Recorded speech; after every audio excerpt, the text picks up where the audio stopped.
तो hello students, welcome to the new lecture. और channel पे नए हो, चैनल को कर दो सब्सक्राइब, बेल नोटिफिकेशन ऑन करके ऑल पे प्रेस कर दो मेरा वीडियो का नोटिफिकेशन मिलने के लिए सबसे पहले। तो जो हमारा पिछला लेक्चर था वो था अपना the I and the colourful world. और इस आज के टॉपिक में हम लोग बात करेंगे पूर्ण आंतरिक परावर्तन, मतलब टोटल इंटरनल रिफ्लेक्शन। और कुछ एक फिनोमिना जो हमको डेली लाइफ में दिखता है, जैसे कि आसमान नीला क्यों दिखाई देता है, सूर्यास्त के समय सूर्य लाल क्यों दिखाई देता है, और सूर्यास्त होने के पहले और सूर्य उदय होने से पहले हमें 2 मिनट पहले सूर्य क्यों दिखता है, और बाकी सारे तारे क्यों टमटमाते वगैरह सारे जो फिनोमिना है उनके पीछे का साइंटिफिक रीजन आज हम देखने वाले हैं। तो जो हमारा पहला टॉपिक रहने वाला है वो है total internal reflection. Total internal reflection, reflection है, रिफ्रैक्शन नहीं है। पूर्ण आंतरिक परावर्तन, पूर्ण आंतरिक परावर्तन। तो पूर्ण आंतरिक परावर्तन क्या होता है कि जैसा कि आपको पता है कि ये जैसे कि कोई पानी है, दो मीडियम है, पानी और ये हवा, मीडियम 1 है और ये मीडियम 2 है। यहाँ पे हम 3 केस लेंगे। पहला केस यहाँ पे, ये दूसरा केस यहाँ पे, और जो तीसरा केस है वो यहाँ पे लेंगे। ठीक है, तो ये क्या है, ये है अपना नॉर्मल अभिलंब। तो मान लेते पहला केस कि जब हमने यहाँ पे एक लाइट रे को यहाँ पे डाला, आपने यहाँ पे पानी से जो हवा में जा रही है, मतलब सघन से विरल माध्यम में जा रही है, डेंसर से रेडर मीडियम में जा रही है, तो क्या होगा, नॉर्मल से दूर बैंड होगी तो ये ऐसे चली जाएगी। तो ये हो गया अपना इंसिडेंट एंगल, और ये जो है अपना रिफ्रैक्टेड एंगल आर। तो अभी जो दूसरा केस है, अपने इंसिडेंट एंगल था ना, वो जो आपतित कोण उसको थोड़ा बढ़ा दिया, तो ये यहाँ से जा रही तब थोड़ा तिरछा कर दिया, यहाँ से जा रही है। तो फिर क्या हुआ कि जब ये ऐसे जा रही, थोड़ा इस एंगल को बढ़ाया, तो ये इस सेपरेशन ऑफ सरफेस के ऊपर ही जा रही है, मतलब जो पानी और एयर है उन दोनों के बीच में से जा रही है। तो यहाँ पे जो इस कंडीशन में होता है, तो ये रिफ्लेक्शन का एंगल कितना होगा, 90 डिग्री। और जो ये कोण होता है उसको बोलते हैं क्रिटिकल एंगल, थीटा से डिनोट करते हैं, इसको बोलते हैं क्रांतिक कोण, क्रांतिक कोण।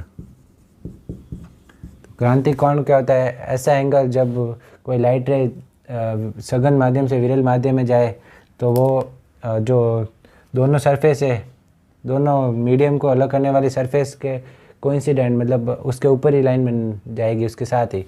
तो अभी जो तीसरी कंडीशन है अपने पास वो है कि हमने जब एंगल क्रिटिकल एंगल से भी ज़्यादा लेते हैं, तो क्रिटिकल एंगल से भी ज़्यादा एंगल लेंगे तो क्या होगा, ये ऐसे जा रही थी फिर ऐसे जा रही थी, तो अब वापस इसी मीडियम में आ जाएगी।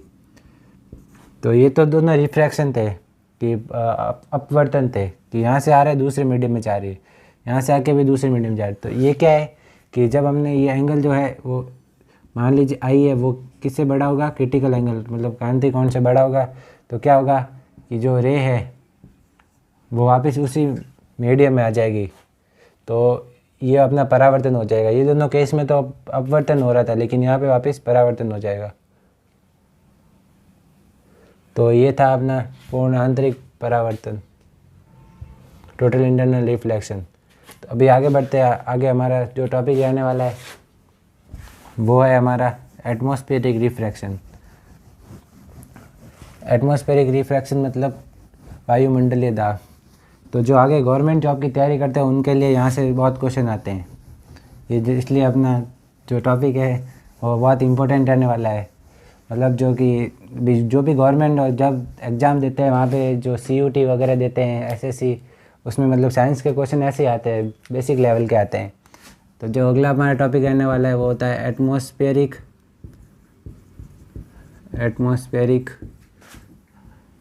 रिफ्रैक्शन।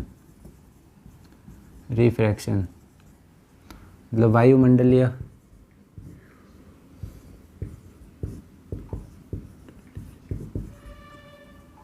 अपवर्तन।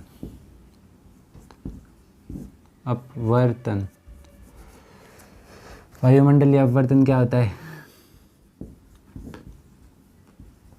तो जो अपवर्तन होता है वायुमंडल में कैसे काम करता है तो वो देखते हैं। इसके मतलब 2-3 फिनोमिना। जो पहला है वो होता है ट्विंकलिंग ऑफ स्टार,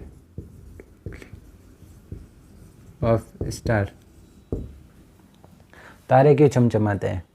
तो जैसा कि आपको पता है, मान लो कि ये हमारी पृथ्वी की सरफेस है, यहाँ पे एक आदमी खड़ा है, और ये जो है हमारी पृथ्वी का एटमॉस्फेयर है, वायुमंडल। और जैसे कि यहाँ पे कोई तारा है, तो वो तारा यहाँ पे मतलब यहाँ पे, जब मान लो ये तारा है, तब जो तारा है वो अपन को दिखना तो ऐसे चाहिए, लेकिन जब वो वायुमंडल में आ जाता है, ये तारा है कुछ, तो ये सब अपन को ऐसे दिखते हैं ना। तो जब वायुमंडल में आ जाता है, तो जो वायुमंडल में जो पार्टिकल्स है, एयर है, मतलब ये यहाँ पे वैक्यूम है, स्पेस में कुछ हवा है ही नहीं, तो ये कैसा माध्यम हो गया, विरल, ये हो गया रेयरर। और ये जो एटमॉस्फेयर है वो है डेंसर, मतलब कि सघन माध्यम है। तो जब सघन से स्टार की जो लाइट होती है वो आएगी, तो एटमॉस्फेयर का कारण जो ये नॉर्मल है, तो ये रिफ्लेक्ट हो जाएगी। तो ये अपना मीडियम है, ये नॉर्मल है, तो फिर ये जो लाइट रे रिफ्लेक्ट होगी, तो उसके कारण अपन को ये कहाँ पे दिखेगा, यहाँ पे दिखेगा, जो ये वाला स्टार है।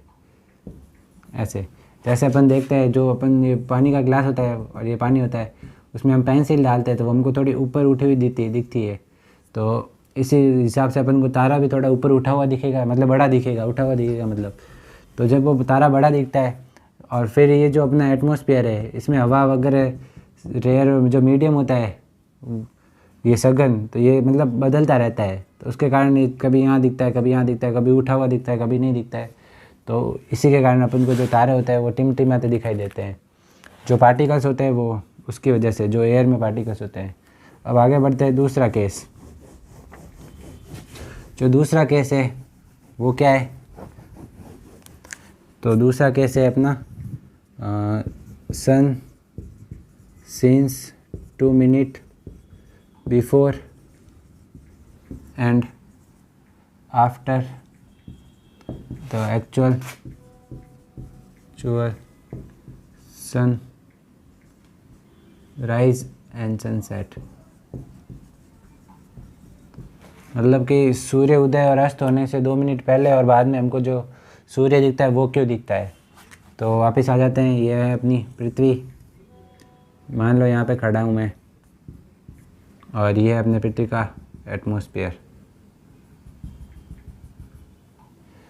एटमॉस्फेयर है, तो ये है जो कि है अपना हॉरिजॉन लाइन। हॉरिजॉन मतलब क्षैतिज, मतलब हॉरिजॉन्टल लाइन है ये, ऐसे। तो अब क्या होता है, जैसे यहाँ पे ये मीडियम कौन सा है अपने पास, रेयर, वैक्यूम है, स्पेस में तो वैक्यूम ही है, और ये डेंसर। तो मान लो यहाँ पे सूर्य उदय हो रहा है, ये सूर्य है। तो क्या होता है, जब सूर्य की किरणें यहाँ पे आती है, तो ये इस पे सरफेस है, ये अपना नॉर्मल है, तो नॉर्मल से दूर चली जाती है, रिफ्रैक्शन होता है यहाँ पे। ये डेंसर मीडियम है, तो नॉर्मल से, मतलब ये नॉर्मल है, जानी तो ऐसे चाहिए, मतलब जानी तो कैसे चाहिए, यहाँ से आ रही है तो ऐसे जानी चाहिए, लेकिन जा कैसे रही है, ऐसे जा रही है। तो इसकी वजह से अपन को जो सूर्य है वो मतलब यहाँ पे दिखता है, मतलब ऐसे दिखता है। यहाँ पे कैसे दिखता है, यहाँ पे ऐसे दिखता है। ये यहाँ से जानी ऐसे चाहिए होती है, लेकिन जाती ऐसे है। जब यहाँ से बहुत सारी किरणें आती है, तो अपन मान लेते ये वाली किरण आ रही है, तो जानी ऐसे चाहिए थी, लेकिन जा ऐसे रही है। आदमी के पास, यहाँ पे आदमी खड़ा होगा, उसको अलग दिखेगा, उसको थोड़ा ऊपर यहाँ पे दिखेगा, यहाँ पे खड़ा है उसको यहाँ पे दिख रहा है। तो ये का ये ऐसे सेम इस साइड भी होता है, कि जैसे अभी सूर्यास्त हो गया, और जो लाइट यहाँ पे आ रही है वो ऐसे जाके ऐसे जा रही है, लेकिन जाना ऐसे चाहिए था, लेकिन जा ऐसे ऐसे जाती है। यहाँ पे खड़ा है आदमी, कोई उसको दिखेगा, तो वो इसको यहाँ पे दिखेगा। तो ये इसलिए दिखता है एक्चुअल सनराइज़ 2 मिनट पहले और 2 मिनट बाद में, एक्चुअल सनराइज़ और सनसेट से पहले अपन को सूर्य दिखता है। चलो आगे बढ़ते हैं नेक्स्ट टॉपिक की ओर। तो जो हमारा नेक्स्ट टॉपिक है वो स्कैटरिंग ऑफ लाइट है। स्कैटरिंग मतलब प्रकाश कैसे बिखरता है और कैसे गमन करता है, वो scattering of light. Scattering of light, scattering को हिंदी में मीनिंग होता है बिखरना। बिखरना, स्कैटरिंग को बोलता है बिखरना। तो जैसे कि यहाँ पे कोई कांच है या कुछ भी, मान लो ये कोई बॉक्स है। अब यहाँ से अपन ये होल है और यहाँ से एक अपन ने लाइट रे पास की, तो क्या होगा, ये बॉक्स मान लो गोल है, जो भी है वो गोल चीज़ है। तो जब हम इसमें लाइट पास करेंगे तो लाइट यहाँ पे जाएगी, फिर टकराएगी, फिर यहाँ जाएगी, फिर यहाँ से टकरा के इधर जाएगी, फिर ऐसे ऐसे ऐसे, मतलब इसमें घूमती रहेगी। तो ये जो लाइट का टकराने के बाद जो डायरेक्शन चेंज करती रहती है बार बार, इसी फिनोमिना को बोलते हैं स्कैटरिंग ऑफ लाइट। और एक होता है अपना टिंडल इफ़ेक्ट। तो अभी पढ़ते हैं अपना टिंडल इफ़ेक्ट। टिंडल इफ़ेक्ट को हिंदी में टिंडल प्रभाव बोलते हैं। वो भी एक स्कैटरिंग ऑफ लाइट का एग्जांपल है, टिंडल इफ़ेक्ट। टिंडल प्रभाव। तो टिंडल प्रभाव क्या होता है, जब कोई भी मतलब लिक्विड होता है, या कोलाइडल सॉल्यूशन बोलते हैं, या फिर कोई भी लिक्विड होता है पूरा भरा हुआ है, जैसे ये लिक्विड है, यहाँ से अपन ने कोई टॉर्च लगा दी, ये लिक्विड है, यहाँ से कोई टॉर्च जला दी, तो यहाँ पे जो होगा ना अपने पास, वो इसमें फीका फीका दिखेगा अपन को। पानी के अंदर जो लाइट होगी वो फीकी फीकी दिखेगी, फिर यहाँ पे जाके ये ऐसे फैल जाएगी और यहाँ पे स्क्रीन पे अपन को दिख जाएगी। तो जो ये इसके अंदर जो लाइट दिख रही है अपन को, ये ऐसे ऐसे ऐसे ऐसे दिखेगी लाइट। तो इस इफ़ेक्ट को बोलते हैं टिंडल इफ़ेक्ट, इस फिनोमिना को बोलते हैं टिंडल इफ़ेक्ट। तो अभी आगे बढ़ते हैं। अभी स्कैटरिंग ऑफ लाइट से रिलेटेड कुछ मतलब और फिनोमिना है, जैसे कि सूर्यास्त के समय सूर्य लाल क्यों दिखता है और आसमान ब्लू क्यों दिखता है, स्कैटरिंग के एग्जाम्पल है वो। स्कैटरिंग के एग्जाम्पल, तो स्कैटरिंग का जो पहला एग्जाम्पल है वो है sky appears blue. Sky appears blue, जो आसमान वो होता है नीला दिखाई देता है। आसमान नीला क्यों दिखाई देता है, नीला दिखाई देता है। तो आसमान हमको नीला क्यों दिखाई देता है, वो भी स्कैटरिंग के कारण ही दिखाई देता है। तो अभी हम पढ़ने वाले हैं क्यों दिखाई देता है।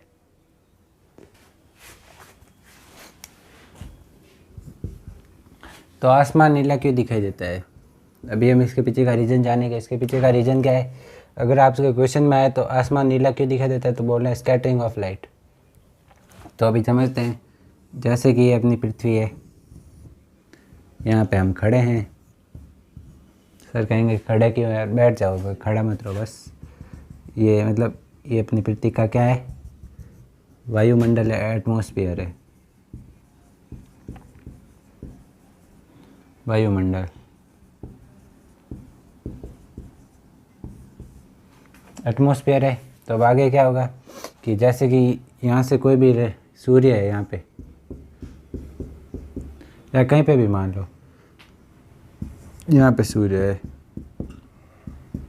तो जो ये पृथ्वी है, ये जब इसमें एंटर करेगी सूर्य की लाइट, तो क्या होगा, जैसे ये पानी से टकराएगी, यहाँ पे बहुत सारा पानी है हमारे पृथ्वी पे, तो जब पानी से टकराती है तो क्या होता है, आपने पढ़ा ही होगा, डिस्पर्जन। ये प्रिज्म में से कोई लाइट जाती है तो वो 7 कलर फैलती है, 7 कलर विपग्योर ग्योर। तो अभी इसको थोड़ा सही से समझते हैं। जैसे 7 कलर में फैलती है विपग्योर, विपग्योर मतलब violet, red, indigo, blue, green, ये वाई है येलो, ऑरेंज और रेड। लाल, संतरे का रंग, नारंगी, और ये पीला, हरा, आसमानी, इंडिगो और वॉयलेट। तो जो यहाँ पे जो वॉयलेट है सबसे वेवलेंथ मतलब कि इसकी ज़्यादा होती है। जो लाल कलर है आपने देखा होगा, जो घर में जो लाइट्स आती है तो उसमें लाल कलर की लाइट होती है। जैसे कोई भी आती है अपने पास लाइट आती है तो एक होती है ब्लू, येलो या वाइट या ग्रीन। देखो ये ब्लू है, ये येलो है, ये ग्रीन है और ये रेड है। तो जो स्ट्रिप्स आती है लाइटिंग की दिवाली पे वगैरह लगाते हैं तो उसमें 4 कलर की लाइट आती है। तो आपने लोगों ने देखा होगा, नोटिस किया होगा कि जो लाल रंग की लाइट है, रेड रंग की, वो अपन को ज़्यादा ही दिखती है, कुछ ज़्यादा ही मतलब ज़्यादा ही ग्लो करती हुई दिखती है। तो वो क्यों होता है? क्योंकि लाल रंग की वेवलेंथ ज़्यादा होती है, इसकी वेवलेंथ थोड़ी ज़्यादा होती है। तो इसी के कारण जो यहाँ से टकराएगी फिर ये 7 रंग में 7 कलर में फैलेगी। 7 रंगों में फैलेगी ना, तो तब क्या होगा कि जैसे कि अपना एटमॉस्फेयर में बहुत पार्टिकल्स है, तो जो लाल कलर की वेवलेंथ है वो तो वापस चली जाएगी, और जो ब्लू कलर की है, ब्लू कलर की वो यहाँ पे फैल जाएगी अपने एटमॉस्फेयर में पार्टिकल से टकरा के, क्योंकि उसकी वेवलेंथ कम है तो वो टकरा के फैल जाएगी। बाकी की ज़्यादा है तो वो हाई स्पीड में वापस निकल जाएंगी। तो इसके कारण जो अपना एटमॉस्फेयर होता है यहाँ से जो ब्लू दिखाई देता है। ऐसे ही मतलब जब सूरज की किरणें यहाँ पे भी पड़ रही होंगी ना, यहाँ पे भी तो कलर हो रहा है, तो इसके कारण अपन को जो एटमॉस्फेयर होता है वो ब्लू दिखाई देता है। अब बढ़ते हैं अगले इफ़ेक्ट की ओर। ये याद रखना, रेनबो में जो कलर होता है इंडिगो, वायलेट, ब्लू, विबग्योर से याद रख लेना, VIBGYOR। तो अब जो इसके बाद जो रीजन आता है अपने पास दूसरा, इसका एग्जांपल स्कैटरिंग ऑफ लाइट का दूसरा एग्जांपल कि सनराइज और सनसेट के टाइम जो सूर्य होता है वो रेड क्यों दिखता है? उसके कारण पीछे भी यही सेम रीज़न है। जैसे मान लो ये मतलब ये पृथ्वी है, ये आदमी खड़ा है, ये पृथ्वी का एटमॉस्फेयर है, ये ओरिजिन है। तो यहाँ पे जैसे सूर्यास्त हो रहा है तो ये क्या करेगा, यहाँ से जो लाइट फेंकेगा, मतलब कि जैसे सूर्य अस्त हो रहा है तो हम कहाँ पे रहेंगे? तो अस्त हो रहा है। अगर हम यहाँ पे होंगे तो हमारे लिए सूर्यास्त हो रहा है, और अगर आदमी यहाँ पे होगा तो उसके लिए सूर्यास्त कैसे होगा? ये ओरिजिन होगा और सूर्यास्त यहाँ पे होगा या इधर होगा, इधर। तो अभी जब यहाँ पे है ना, तो यहाँ पे इसके सूर्यास्त कहाँ हो रहा है? इधर हो रहा है। सूर्यास्त मतलब इधर से सनराइज होगा और इधर से सूर्यास्त हो जाए, सनसेट हो जाएगा अपना। तो क्या होता है कि जैसे कि जब दोपहर में यहाँ पे सन होता है, मान लो दोपहर में यहाँ पे होता है, ये अपना मॉर्निंग मतलब सुबह, ये है अपने दोपहर और ये है शाम। तो क्या होता है कि जब दोपहर में जो सूर्य होता है वो इसमें एंटर करता है अपने, तो जो ये अपना वायुमंडल है, एटमॉस्फेयर, तो उसको थोड़ा सा गैप मतलब इतनी सी जगह एटमॉस्फेयर से घेरनी पड़ती है। लेकिन जब यहाँ से एंटर करता है सूर्य सनसेट के टाइम, तो यहाँ से लगाकर ये वाली इतनी जगह तक, और सिमिलरली यहाँ पे जब एंटर करता है तो यहाँ से लगाकर ये, मतलब कि ये जब दोपहर में तो इसको इतनी सी दूरी तय करनी होती है हमारे तक पहुँचने के लिए, लेकिन शाम को इतनी करनी पड़ती है। तो इसके कारण जो यहाँ पे जो अपना रेड कलर है वो मतलब यहाँ बिखर जाता है, यहाँ पे दिखता है अपन को थोड़ा बहुत ज़्यादा ही रेड दिखता है। और यहाँ पे जब डिस्टेंस कम कवर करता है तो इतना ज़्यादा स्कैटर नहीं होती लाइट, स्कैटर मतलब बिखरती नहीं है। जहाँ पे ज़्यादा लाल कलर बिखरेगा तो हमको सुबह और शाम में ज़्यादा मतलब रेड कलर की दिखाई देती है अपन को, सनसेट और सनराइज। तो ये था अपना चैप्टर 6 चैप्टर पूरा होता है अपना the I and the colourful world. अब आगे बढ़ते हैं, अपने 6 चैप्टर पूरा होता है। और ऐसे मज़ेदार वीडियोस देखने के लिए हमारे चैनल को सब्सक्राइब, बेल नोटिफिकेशन ऑन करके ऑल पे प्रेस करते हैं।